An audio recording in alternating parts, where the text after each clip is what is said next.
Well, look, Wolverhampton Wanderers did their best to try and sort of stay compact and cause Chelsea problems in the first 45 minutes of this game. James Collins said this group can get something out of this season. He maintains that they can stay up.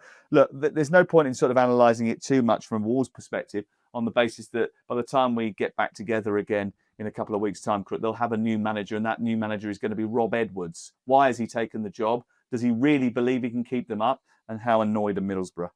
Well, Middlesbrough are fuming, and actually a lot of non-Middlesbrough fans seem to have taken umbrage on their behalf as well. I don't really get that.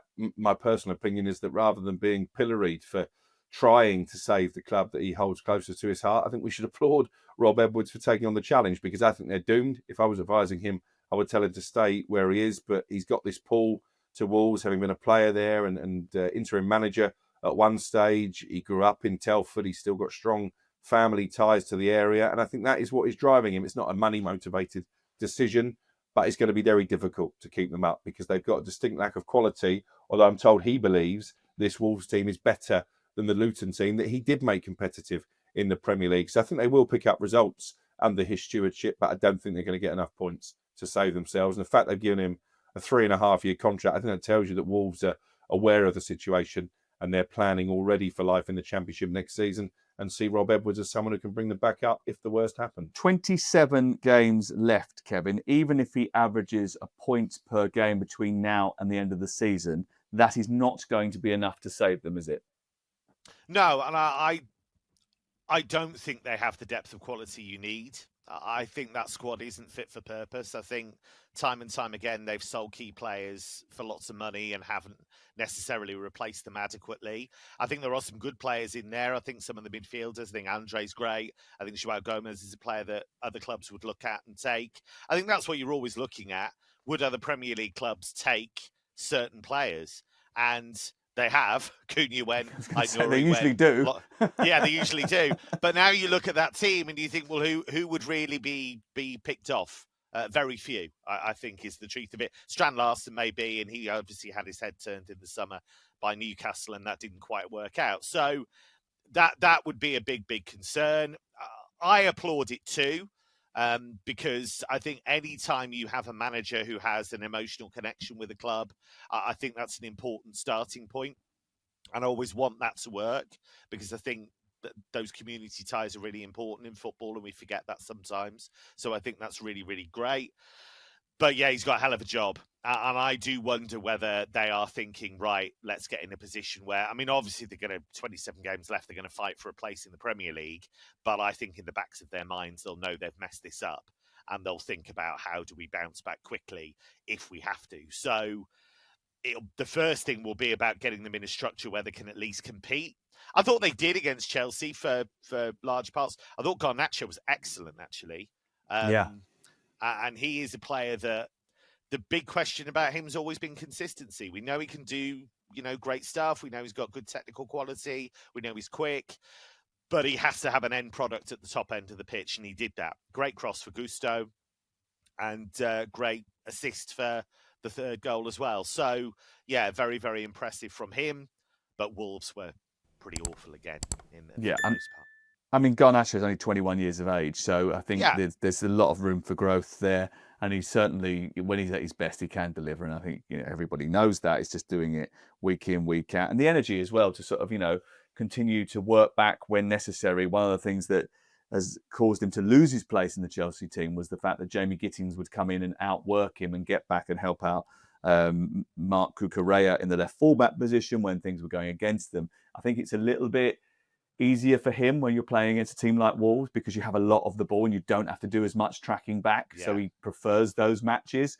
But look, if he can get the other side of the game into his performances, then he's got the chance to be a great player for Chelsea, because he's a huge talent. And I'm really delighted that I left him on my bench in the Fantasy Premier League draft this week and lost as a result of that because 11 points would have won me the game. Jurgen Strand Larsen doesn't score enough goals, 3 in 14 this season, 2 of those came in the League Cup. So if you analyse it properly over the course of the season in the Premier League, he's got 1 goal so far. That is not a recipe for success. I don't know how they're going to unlock something there, but they've got to find a way of getting more goals into that team.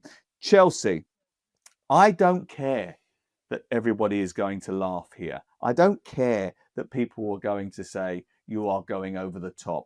I have gone full Crook, bold claim on this. Estevao is going to win the Ballon d'Or at some point. He is that good. He is absolutely sensational. I don't care that he's 18. He is the star of this team. Stop holding him back and resting him and waiting for him, 20 minutes before the end. Bring him into the team. Let this guy flourish. He is off the scale. He is creative, competitive, deadly. He's talented. He's silky. He comes up with a fantastic goal. He's a Brazilian superstar. Yes, he's 18, but imagine how good he's going to be when he grows up. He is absolutely top draw, Kevin. I'll have a ticket for that train. Yes, absolutely. Because your excitement about him is similar to my excitement about Dembele when he was a teenager. And the stuff that he was doing for Dortmund, the stuff that he was doing in top games, made me think that he could win the Ballon d'Or one day. He took a hell of a long time to get there, but he got there. And I think Estevao is just as exciting, and he's doing it at a higher level, potentially, because obviously Dembele was, a top team in the Bundesliga, but it's not quite the same thing. I think when you look at Estevao, what you need to look at is what he's already done. Palmeiras were a team that he thrived at, but that was pressure because by then, Palmeiras were expected to challenge for stuff and win stuff, and they did. And he was a big part of them doing that. So you're talking about a guy who's still incredibly young, but he's actually had that grounding at a club where there's huge pressure. So that's a really big sign for him. He needs the right coach who's not going to hold him back and is going to kind of allow him to flourish. And I hope Maresca can be that for him because he does tend towards the cautious now and again. But I totally agree with you. I think he's one of the most exciting players in Europe already. I think the talent is there. The fact that he's making big contributions already, winner against Liverpool, contributions in the Champions League as well, I think is really exciting. And I agree with you. I think he can be a Ballon d'Or winner. And I think he can get there quicker than Dembele completed that journey. That's no knock against Dembele, by the way, I still love. He's still one of my top players. But yeah, I fully agree with you. I'm on that train. Yes, the Estevao train, because that's what he makes us do every time he picks up the football.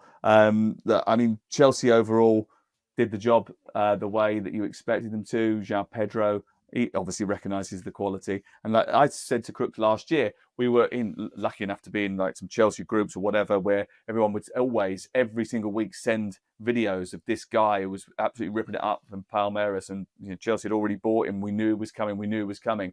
And I think a few of us were like, is he really going to be able to make the transition? Because he was scoring bangers in the Brazilian league. And we're like, is he going to be able to make the transition to the Premier League? Well, it seems like he hasn't even taken a misstep. There are games, actually, and he started a couple where he sort of floats out of the match a little bit because, the physicality and the intensity. But as he gets into that and gets his second wind, he's going to get even better, which is great. But Chelsea also getting up there towards the top end of the table as well, which I think Enzo Maresca needed after a indifferent start to the campaign.